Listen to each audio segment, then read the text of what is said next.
Well, at least it's not as bad as Iron Fist.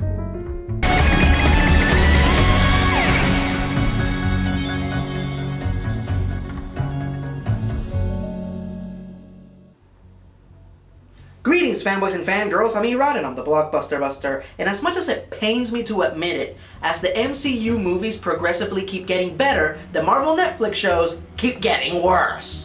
While Daredevil Season 2 was a worthy follow-up, it was still not on the same level of greatness as Daredevil Season 1. Iron Fist was a train wreck, and in spite of rabid fan support, both Defenders and Punisher received lukewarm critical receptions. All hope to put the Marvel Netflix universe back on track was hinging on the sophomore season of the best written show in the franchise, Melissa Rosenberg's Jessica Jones. Look, before I get into this, I just want to take a moment and reiterate that Jessica Jones is one of my all-time favorite MCU characters, only second to Doctor Strange. So no one is more disappointed than me that this season wasn't better. Now, why wasn't it up to par with its predecessor? Let's find out. The plot. As Jessica begrudgingly tries to put her life back on track by reopening Alias investigations with the help of her neighbor Malcolm, when suddenly her best friend and adopted sister Trish Walker uncovers many demons from Jessica's past, which lead to a tumultuous investigation that ends up unearthing painful details about Jessica's origin and the mysterious organization that gave the smartass detective her superpowers. Now, right out of the gate, from the moment that Netflix released the trailer for Jessica Jones Season 2, the first thing that sent waves of concern throughout fandom was the fact that they were changing Jessica Jones's origin. You see, in the comics, Jessica gained her powers after a chemical spill during the car crash she experienced with her family. This was a nice, simple, cut and dry explanation for her powers that was for the most part inconsequential to the larger story arc of the Alias comic book series. In the series, however, they expanded and overcomplicated the hell out of her origin. Apparently, Jessica actually died during the car crash, but was revived and inadvertently given superpowers by Dr. Carl Malice and the scientists of IGH through an experimental method called DNA editing. But here's the twist, and there will be spoilers ahead, so watch at your own risk. Jessica wasn't the only member of the Jones family they managed to revive. They also brought back her mother, Alyssa Jones. But her DNA editing went a bit sideways. Not only was her appearance changed dramatically, but she's also prone to random fits of uncontrollable rage, which leads her to do nasty things with her super strength. Fans theorize that the reason Jessica didn't exhibit any of these physical and emotional side effects was because of the chemicals that spilled on her during the car crash. But this was a detail that was not clarified, so it's very much open for debate. So what's wrong with this plot? What is missing from this picture? To put it simply, spectacle. Season 1 saw Jessica take on a major supervillain. Someone who tormented her and abused her, someone who was threatening the entire city with his power, someone who had to be stopped. Here, she's mostly trying to conclude a few unresolved issues with her estranged mother, all the while trying to stop her from murdering everyone in sight during one of her hissy fits. Don't get your panties in a bunch. Oh, panties? Okay. Grown goddamn women don't wear panties. We wear underwear. Is it just me, or does this plot sound less Marvel and more soap opera-ish? Jessica went from fighting an army of ninja alongside the Defenders to going on a road trip with her mom. The term underwhelming doesn't quite cover it. Cast and characters. Firstly, they completely wasted Nuke this season. He was such a great surprise antagonist during Season 1, so having him appear this season as a fully formed character had infinite potential, but they squandered it by killing him off almost immediately. What a waste! And also, while I do not have any problems with Jessica's current love interest, Oscar, he seems like a cool guy and his son has excellent taste in superheroes. Do you know Captain America? I've got his action figure. Me too! And I also have this one. Flag waver. But in spite of Oscar and Jessica's palpable chemistry, I was seriously missing Luke Cage this season. He was just a better match for Jessica, and I was really looking forward to seeing the relationship develop like in the comics. But I guess that's just not in the cards. And I will have to wait until June to find out what's next in store for the Hero for Hire. Get paid, black man, get paid!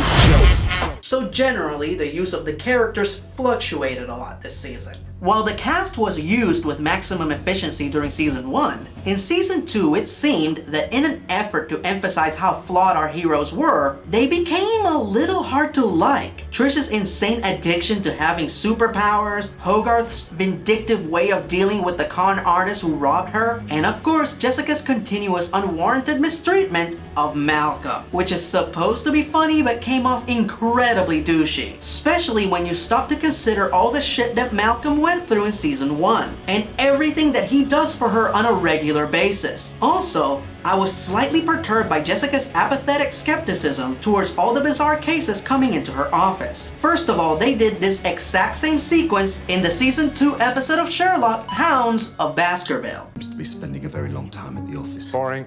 I think my husband might be having an affair. Yes. Secondly, and this is the thing that bothers me the most about her being so stubbornly skeptical, is that she lives in the Marvel Universe! Why would she be so incredulous about bizarre occurrences? She has superheroes in her speed dial. She lived with a supervillain for months. She herself has powers. But people come into her office asking her for help with eccentric problems, and they're full of shit? She could have at least let Malcolm look into each case before she got involved, but instead, she opted to be a dick. And not the private kind. Favorite episode? While this season's arc was fair at best, the individual episodes were still solid. Major props to the 7th episode, aka I Want Your Cray Cray, where we are treated to essential pieces of Jessica's origin, where the motorcycle jacket came from, how she came up with the name of her detective agency, her middle name, Jessica Campbell Jones. Groovy. and of course the reason she became a private eye, so she could see the true nature of people and never be emotionally vulnerable again. Hey, Jones, don't try and be a hero. You know that's not you. But my absolute favorite episode this season has to be, aka 3 Lives and Counting, where Jessica accidentally kills a man in a misguided attempt to help her mother. Now, the man she killed was a very bad man, but the guilt of committing such an act yet again weighs so heavy on Jessica that she starts to hallucinate. And I have to say, as far as hallucinations go, this one is pretty awesome.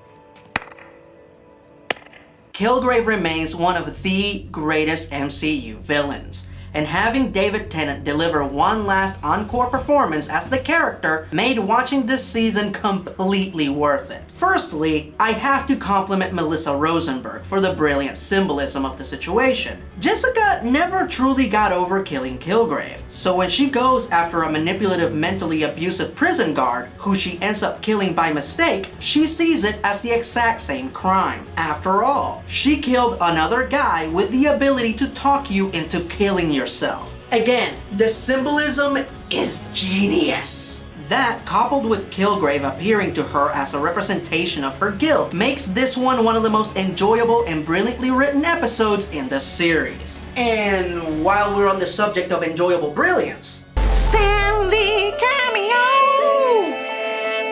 Also a border crossing in Niagara Falls. There he is! Excelsior! Oh!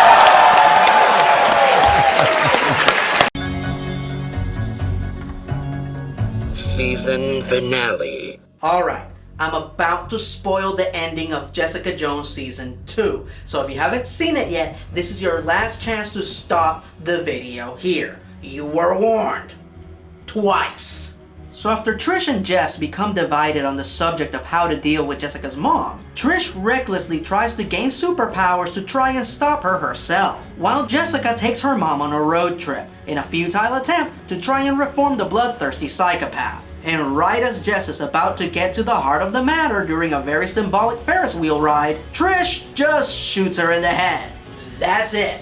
While I appreciate the unexpected and surprising nature of this ending, it's just so damn underwhelming, especially when compared to last season, where Jessica and Trish had an epic confrontation with Kilgrave at the dock. Here, shot to the head, the end. Which sucks because this season finally gave us another enhanced individual that could match Jessica move for move. And all throughout the season they kept teasing us over and over again with an eventual epic fight scene between the two. But that epic fight scene never came. The way the season was structured, I thought that Jessica would eventually have to choose between her mother and Trish. But she wasn't even given the choice. Hell, the whole situation was taken out of her hands. Our hero was robbed of the opportunity to prove herself, and that is a disservice to the character as well as the arc of the season. Final verdict. Jessica Jones Season 1 is one of the greatest inaugural TV show seasons of all time. Going into this one, I knew that it wasn't going to be as good. But boy was I not prepared for this season to not meet my already low expectations. While the writing is still clever and thought-provoking and Kristen Ritter is still phenomenal as Jessica Jones, the season just lacked the epicness and spectacle of its predecessors. And to be perfectly frank, with Jessica Jones being one of my all-time favorite characters, I just expected more. And I don't think anyone can blame me for that. I give it an 8. A lot of the crucial elements that made the first season great are still there, they're just not as strong. And I only feel comfortable recommending this season to hardcore Jessica Jones fans. Hell, I found this season to be so underwhelming that I can't even bring myself to get excited about the prospect of Trish Walker becoming Hellcat. Here's to hoping that Luke Cage doesn't let us down in June. Until next time, I'm Erod, and I'm the Blockbuster Buster.